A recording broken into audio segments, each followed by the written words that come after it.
There's a few people. Okay, Hello. There's a few people waiting hello. for us to go on. So, Eric, you are very welcome. Hi, Thanks very everybody, much.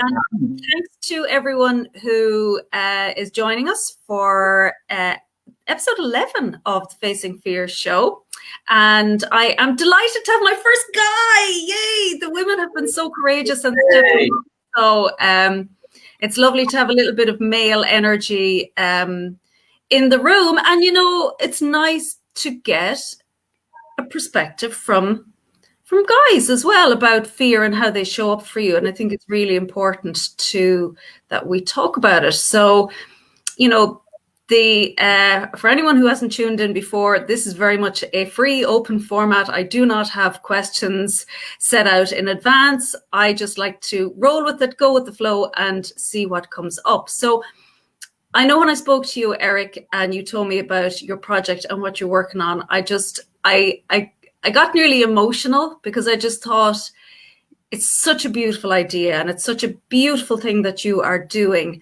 And I'm going to hand it over to you and let you explain a little bit about what you do and just share with people out there. Brilliant. Yeah, thanks very much. So well, last year, I suppose, I kind of came up with an idea. Now, I'm probably not the first person to come up with it, but it was Step Up Ireland. So it was effectively supporting people with disabilities to start their own businesses. I kind of found while working in the disability sector that there were a lot of individuals that had so much passion and skills and dreams that they wanted to, you know, maybe use in a business, a micro enterprise. And often there was just so many barriers that they encountered, and that I saw firsthand how devastating that can be. And so it just kind of spurred me forward with a lot of, like, I was very angry about the barriers. And I suppose with that, then I applied to Social Entrepreneurs Ireland, who were fantastic and kind of helped me to kind of go from what was just a small idea to what we are now, which is still a small idea, but we're getting there. And we're hoping to do online business courses for people with disabilities. So hopefully they can then start their own businesses and, you know, have real and viable options as an alternative to, say, employment, which is fantastic. But, you know, everyone can have different options as well, you know. So essentially what you are doing is you are starting a business from scratch, where you are helping people to start a business from scratch. So you kind of got a double whammy going on there. Definitely. It's like, you know, I suppose, like, for me, it's like, it's such a learning curve. And I always say that to everybody. I was like, no matter what you do in life, and especially if you're starting a business, just enjoy the learning, because the down ups, all the in-betweens will come and go. And I always especially say to people that are coming on that I've worked with disabilities that want to start business, I say, you know, we'll learn something, we'll enjoy this, we'll get something out of it. No matter what happens, that's the goal. And especially for me, I think it's kind of been a nice little ethos to go by, because you can't really do wrong, really, if you're trying to learn, you're trying to grow, and no matter what, I think it's always a successful outcome. I totally agree with you, and I think that is a beautiful way of putting it. You know, if you're having fun and you're open to just enjoying it and seeing what comes up, then it kind of takes an awful lot of the that expectation out of it. And I think that's for so many people, it's having an expectation of how something should look is what stops them from actually getting in the game in the first place. It's a massive barrier to just exploring what can happen. So in terms of you, because obviously you're doing something completely new and fresh for you, what has come up, you know, fear-wise, what has come up for you? What barriers have you come up against? Well, fear at the moment, I suppose. My palms are sweaty. I was stressing, but like, palms are sweating. I think even giddy. It's your Eminem moment. Yeah, I feel like, oh my God, I was such an Eminem fan when I was younger. Dyed my hair blonde to be like Eminem. This is just bringing back memories now. But yeah, I mean, I suppose, like, the main fear for me was, I suppose, fear of failure, fear that, you know, I would let people down, fear that I couldn't do it, maybe fear that I actually would succeed as well, which is a funny one, because then what, you know, oh my God, if I did succeed, then there's so much work involved in that. So yeah, there were so many fears, but you know what really kind of drove me to kind of push past those fears was the sense of injustice, I suppose. That I'm kind of thinking about how I managed to go from, I have this idea, I think it's needed, and I think it could really, really benefit people. How do I go from being terrified of taking that leap and applying to, say, the likes of Social Entrepreneurs Ireland or starting your own business? And how do you take that leap and get past that fear? For me, I just always thought about the people that I met along the way that weren't allowed to start their own business effectively. And I just thought, that's just so wrong. And the injustice of it pushed me forward.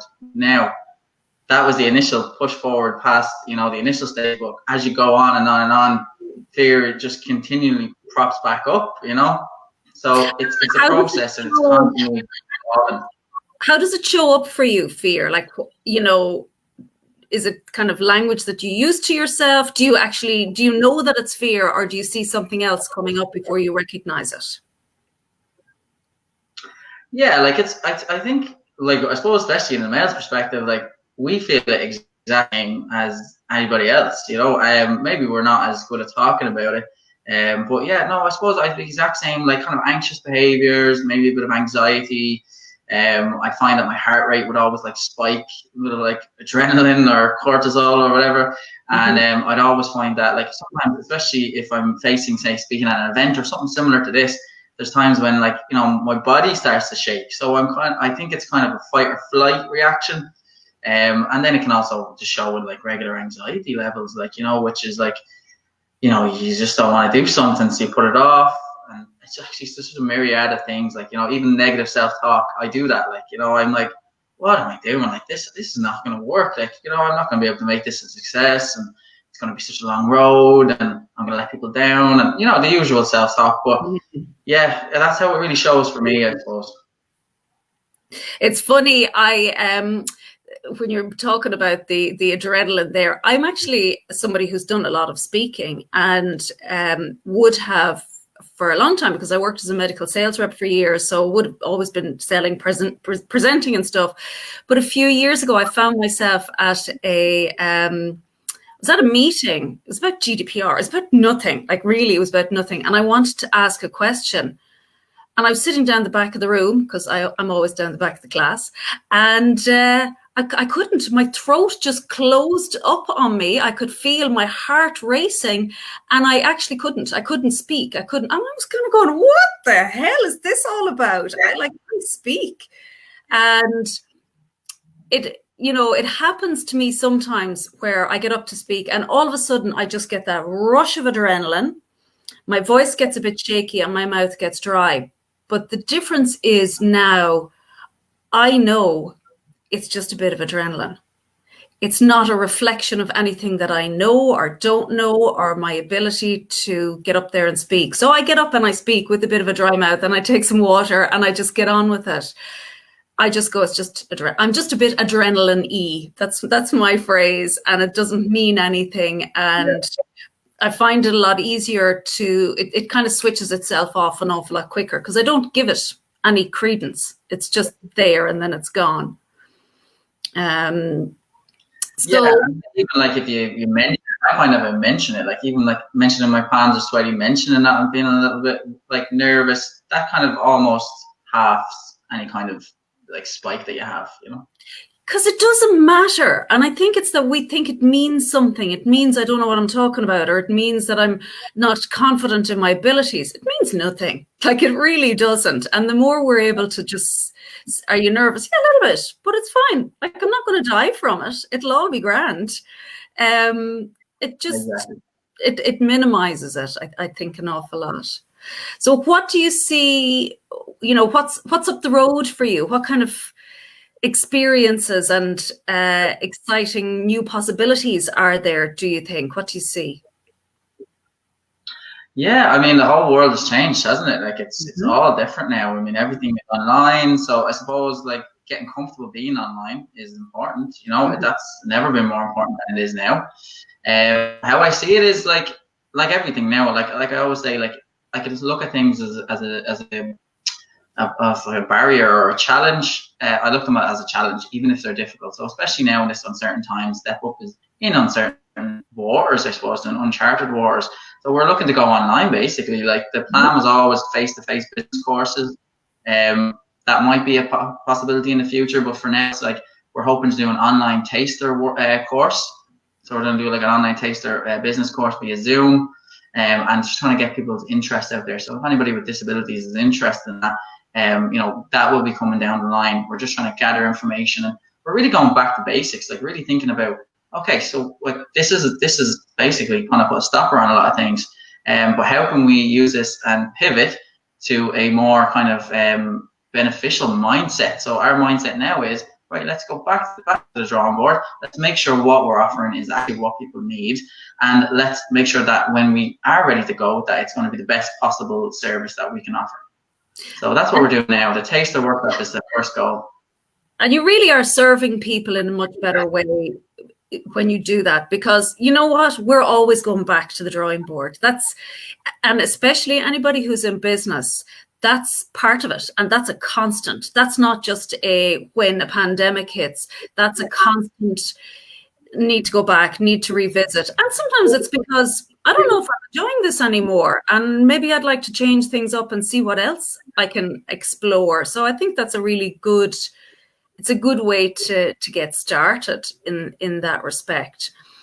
And for the clients that are using your services, and for those that you've worked with to date, what's the challenge for them, or what are they coming up against? I suppose, like, from a lot of people, some people I've spoken to, and I have a lot of people on our volunteer board that kind of had these experiences as well, and they've kind of said, oftentimes they're like overly qualified. They have degrees, they have X, Y, and Z, so many qualifications, and they're given like menial jobs, or they're expected to do less, and then they're not just given the same opportunities, I suppose, really is what it is. I suppose I kind of liken it to, there's a huge and a fantastic growth in women in business and individualized supports for women in business.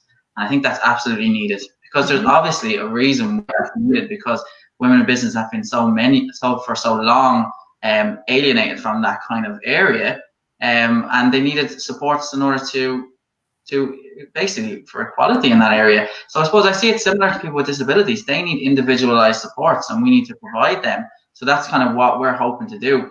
A lot of people are the same. I always say, like, any of us can go on a start your own business course, or any of us can go on different courses online, but for a lot of people, like, there might be barriers there. For example, like, there might be actual physical barriers, like they don't have access to the internet. They might not have it might not be accessible to them in a format that they can actually access it. So if they have a visual impairment, they might not be able to access the website, and so on and so forth. And then we get into, like, obviously previously, if we're going into transport, the myriad of accessibility issues that kind of impacts on people with disabilities getting into starting their own business it's profound.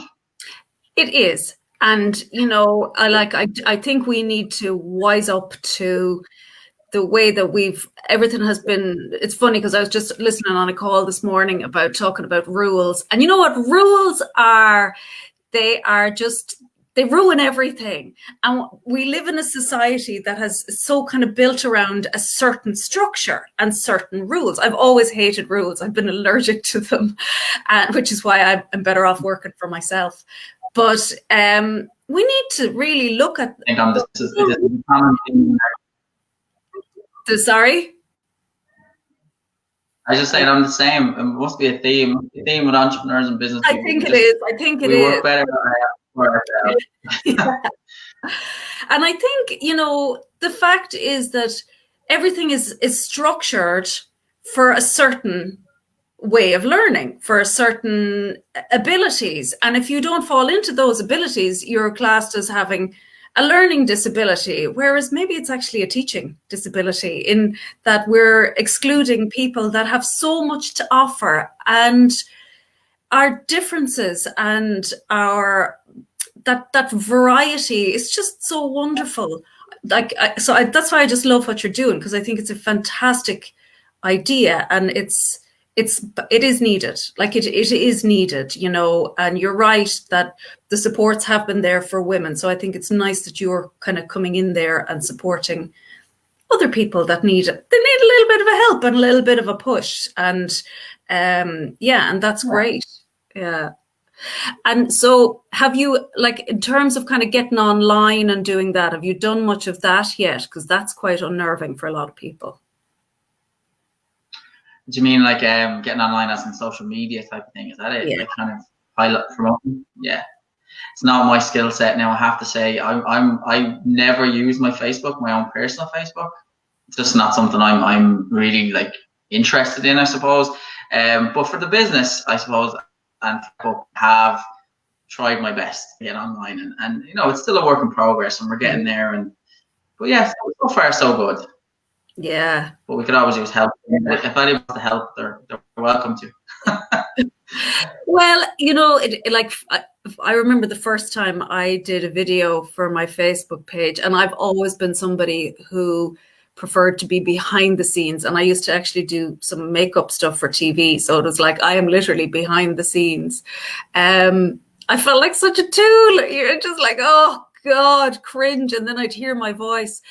And you know, after a while, you just stop thinking about it. You just get over it, and like it really is just that we overthink things, and we worry too much about, you know, yeah, some people won't like it, but that's okay. They probably won't come back, or they probably won't follow you. But those that do, they will, and they'll stick around, and they'll want to hear more of what you have to say. So I know for a lot of people, being visible is a big fear in business, but it's so important because people buy people, and they like to connect with the person behind the business, and they like to know a little bit about them.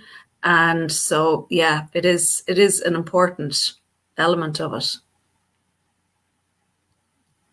Definitely. No, and this is kind of my like, do I want Step Up to be, I suppose it's the question you need to ask yourself. Do you want Step Up to be about, like, I always would have had a barrier on that myself, like maybe put a block on it to say, I don't want Step Up to be about me. You know, this is not about me. This is about the people that want to start their own business. But like you said yourself, you have to find that balance, because I am the founder of Step Up, and I kind of need to make sure that people know who I am and what I'm about, so that they can kind of buy into what our mission is. You know?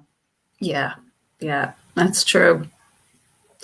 And like, had you ever thought that you would be an entrepreneur? Was that ever in your background, or your back of your head? Definitely not. No, definitely not. So my area, my role is social care. So I work in the disability sector. I've never considered starting a business ever. I actually really enjoy the whole business side of things. I find it really interesting. Like now, I mean, I don't know very much about it fully yet. I'm getting there. A year later, I feel like there's so much learning to gain. So I love the learning. I love kind of learning new things or developing. And what I really love now is being a kind of leader that I wish I had, I suppose. So like, I'm obviously working with volunteers, and they're fantastic and absolutely knocking it out of the park. And where I'm lacking in skills, they're stepping forward. And that's exciting. You know, I'm a people person, so I love working with people. And yeah, so there's like, I don't know much about business. Well, I mean, I don't want to put myself down. That's probably the negative self-talk again. But I would have to say I've learned so much, and the people that I'm working with, and the people that want to Step Up's help and want to Step Up support. That's the part for me that I love. So what kind of things do you need help with right now? Well, for money. It's the short answer. We need money. Now, I mean, obviously, we want to get off the ground, and we want companies that are going to that want to kind of support us for their corporate social responsibility. If they're interested in supporting I suppose the pilot is what we want to get off the ground straight away. So we'd love that, a bit of support in that area. And then obviously when things take off, we'd obviously look for funding, and that could either be government funding, or it could be, again, private companies. because we want to offer this as at a very subsidized rate for people, because we don't want another barrier to be finance. I mean, the last thing a person with disabilities needs, that's already, it's already statistically proven that they are on much lower income, that then they're asked to fork up XY amount, which is just too much. So we don't want that to be a barrier. That's very, very much in our mind that shouldn't be. So we're hoping that we can subsidize that. But then it's very important that, say, the likes of the government, I know everything is a bit crazy at the moment, private companies get involved to kind of help us with that. And for those, so like I know there's people watching here now who have different skills as well in terms of, maybe people who can't financially support. Can they support maybe through training? Like, for example, I would love to come on board and maybe do some training around confidence and, giving a little bit of support in that area. I'd love to do that. And maybe would things like that help, people that can come on board and just offer their services to help support in that way? Absolutely. Like, I mean, that would be fantastic. I've always said that confidence is a major barrier, I suppose, for everybody, but especially for people with disabilities. Many people that I've met, the confidence is just not there from years and years and years of society telling you can't do something. Rightly so, you take that inward and you believe then you can't do it. So confidence is a huge issue. But yeah, like skill sets like that, I mean, any skill set, like I think every single person has something to give to something. And so if they're happy to do so, we would love to have them on board. So our volunteer team is just growing and growing, which is fantastic. So anybody's interested, I'll put my email out at the end and, that would be great. Yeah, no, that'd be great. I mean, look, the way I see it is that at our core, we're all energy beings and we're all connected to the same infinite source of wisdom and intelligence. All of us, every single human being, it just maybe that our thinking is slightly different or there's other things, but at our core, that's there. That's always there. And, to help anybody connect with that and trust themselves and trust their own abilities that's the gift that keeps on giving because when you have that connection with yourself and know that you have that within you, you can always dig deep and access it at any time. So Eric, if people want to reach out and get in touch with you, how would they go about doing that? So they can email eric.lambe, Lambe, at stepupireland.ie. So that's cool. my email. They can also follow us on Step Up Ireland on Facebook. There will probably be a link in with this live promo on that, and then LinkedIn. So I've shared it a bit as well. So follow us on Facebook, our Facebook page. You can follow me on LinkedIn. Just in my name, Eric Lambe, Lambe with an E. All the info will be there. So they're the kind of like main social medias we have at the moment. So, and there's also an Instagram, Step Up Ireland, as well. So follow us on those channels, and there's loads of ways to get in contact via those channels, and be happy to come back to anybody that has any queries or has an interest in that kind of area. And for those that do, like, if you are looking for specific help in an area, do a shout out, do a call out, and put it out there. Say, we need somebody who's good at doing X, Y, and Z, and you just never know what might come back. And hopefully we might get a little bit of interest through this interview as well, and see if anything comes from that. And I will put all your contact details in the comment box. Eric, thank you so much for coming on, being the first brave man to step up. There might be a couple of other guys now that'll feel a little bit more courageous. Yeah. We're starting a trend. You're sorry? We're starting a trend. Come on, step up now. They do. It was never meant to be a show specifically just interviewing women. So I'm considering actually most of my clients are men. It's important to get a male perspective as well. So thank you very much to everybody who joined in. Really appreciate it. And of course, if any of you have anything that you might be able to offer of assistance to Eric, that would be wonderful. Keep a lookout for future interviews. I see Monica is on, and I'm going to be talking to Monica next week. And also, for those of you that are maybe interested in investing a little bit in your own self, I have my online program, Be You Bravely, which is coming up in a couple of weeks' time. And there's all the details are on my page about that. Thank you, everybody. Have a lovely weekend. Apparently, it's Friday. Who knew? Who knew it was the weekend? Hey. Yeah, I know. Put the sunglasses on. Don't worry about the rain. See you, everybody. Bye. Bye. All right, bye-bye.